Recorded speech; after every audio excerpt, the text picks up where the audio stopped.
अस्सलाम वालेकुम। Mathematics class 10th exercise 1.3 solve the following equations. Question number 12।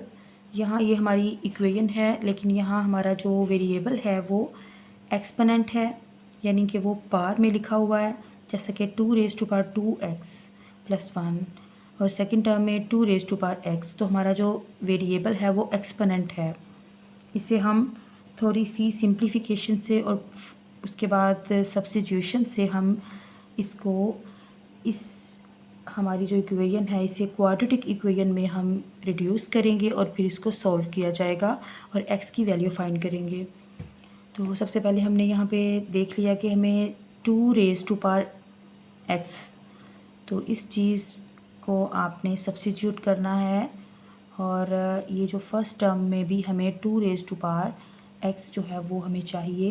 इसको हम थोड़ी सी सिंप्लीफिकेशन से इस फॉर्म में बनाएंगे ताकि हमें सब्स्टिट्यूशन में आसानी रहे। तो फॉर एज इट इज़ यहाँ पर 2 रेज़ टू पावर 2x + 1 को हम इस तरह से लिख सकते हैं, 2 raise to power 2x into 2 raise to power 1 minus 9 will be as it is and 2 raise to power x will also as it is +1 = 0। यहाँ पर भी हमें 2 रेज़ टू पावर x चाहिए, तो ये जो स्क्वायर है साथ में इसको हम इस तरह से लिख सकते हैं, इसके बाहर लिख सकते हैं हम इसे। तो इसका ये सेम सेंस बनता है। अगर हम इसको फर्दर सिंप्लीफाई करें तो 2x ही मिलेगा। तो ये बाहर 2 भी as it is -9 2 raise to power x + 1 = 0।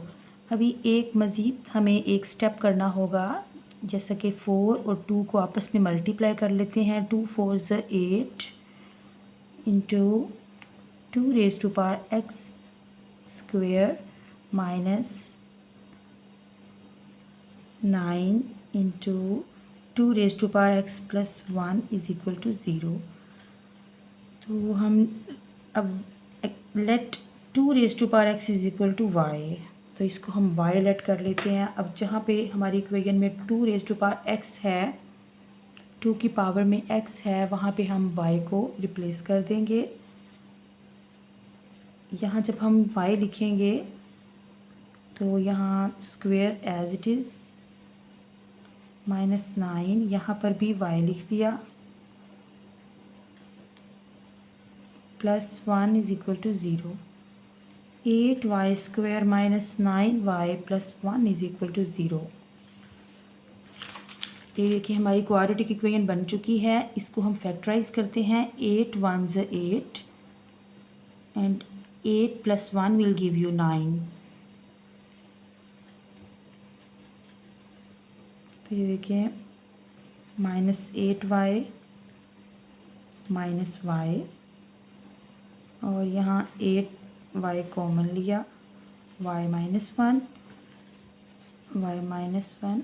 यहाँ पर हमने किस तरह से किया है लास्ट वीडियोस में आप देख सकते हैं।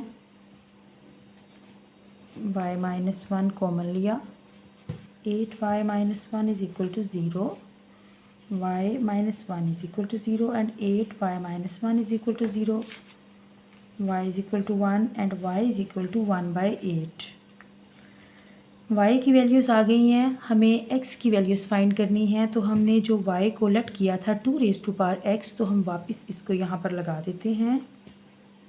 2 रेज़ टू पावर x = 1, यहाँ पर भी 2 रेज़ टू पावर x = 1/8। तो हमें x की वैल्यूज़ फाइंड करनी है और x जो है वो 2 की पावर में पड़ा है। तो इस तरह से करते हैं। यहाँ पे इसको पहले दोबारा से लिख लेते हैं इस पेज पर।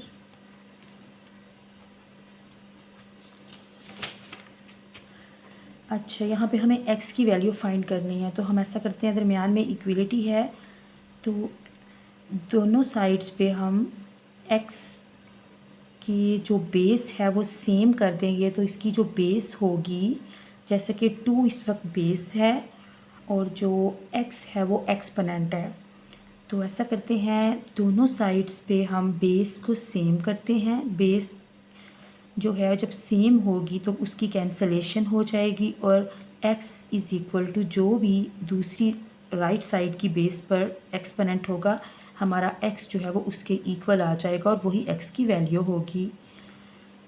इधर भी हम कुछ ऐसा ही करेंगे। तो देखते हैं, ये जो 1 है, अगर मैं 1 की जगह पे यहाँ मुझे यहाँ पे बेस सेम करनी है, तो मैं 2 रेज़ टू पावर 0 लिख सकती हूँ, क्योंकि कोई भी बेस उसकी एक्सपोनेंट उसका 0 हो तो वो 1 के इक्वल होती है, और ये इसको सेटिस्फाई कर रहा है, तो हम इसको लिख सकते हैं। तो इस तरह से क्या होगा, ये देखिए बेस जब सेम हो जाती है तो ये दोनों कैंसिल। आप जब बेस आपकी सेम हो गई तो x इज़ इक्वल टू 0 आप इजीली यहाँ पे लिख सकते हो। इसे भी सॉल्व कर लेते हैं। यहाँ पर हम देख सकते हैं कि 1/8 है हमारे पास, और हमें 2 की पार में कुछ लिखना होगा कि 2 को एज अ बेस लिखा जा सके। तो यहाँ मैं ऐसा करती हूँ, लेफ़्ट साइड को एज इट इज़ लिख लेती हूँ। यहाँ 1/8 की जगह पे अगर मैं एक्सपोनेंशियल फॉर्म में लिखूँ तो 2 रेज़ टू पावर 3 मैं लिख सकती हूँ। क्लियर। उसके बाद मुझे यहाँ 1/2 रेज़ टू पावर 3 है, तो मैं अगर इसका रेसिप्रोकल लेती हूँ तो मेरा जो 2 का एक्सपोनेंट है, मुझे 2 जो है वो डिनोमिनेटर में नहीं चाहिए, 2 मुझे न्यूमरेटर में चाहिए। तो ऐसा करती हूँ, मैं 2 को जब न्यूमरेटर में करूँगी, मीन्स कि जब मैं इसका रेसिप्रोकल लूँगी तो इसका जो एक्सपोनेंट है वो नेगेटिव हो जाएगा, like this 2 raise to power -3 हो जाएगा इस तरह से। और आप देख सकते हो कि मुझे इसको इस तरह से रेसिप्रोकल इसका क्यों लेना पड़ा, ताकि मैं इसको 2 को एज अ बेस लिख सकूं, न्यूमरेटर में लिख सकूं मैं इसको, और ये इसके इक्वल हो जाए। और ये देखिए ये सेम हो गए हैं, तो x इज़ इक्वल टू -3। इस तरह से हमें x की वैल्यू हमारी आ चुकी हैं। No need to simplify any more, because हमारी जो ओरिजिनल इक्वेशन थी वो इन टर्म ऑफ x थी, और हमें x की वैल्यू फाइंड करनी थी। बिकॉज यहाँ पे लिखा हुआ है solve the following equations, it's mean कि हमें यहाँ वेरिएबल की अननोन की वैल्यूज़ फाइंड करनी होती हैं। तो ये देखें x की हमारी वैल्यूज़ जो हैं वो आ चुकी हैं। तो यही हमारा सोल्यूशन सेट है 0 एंड -3।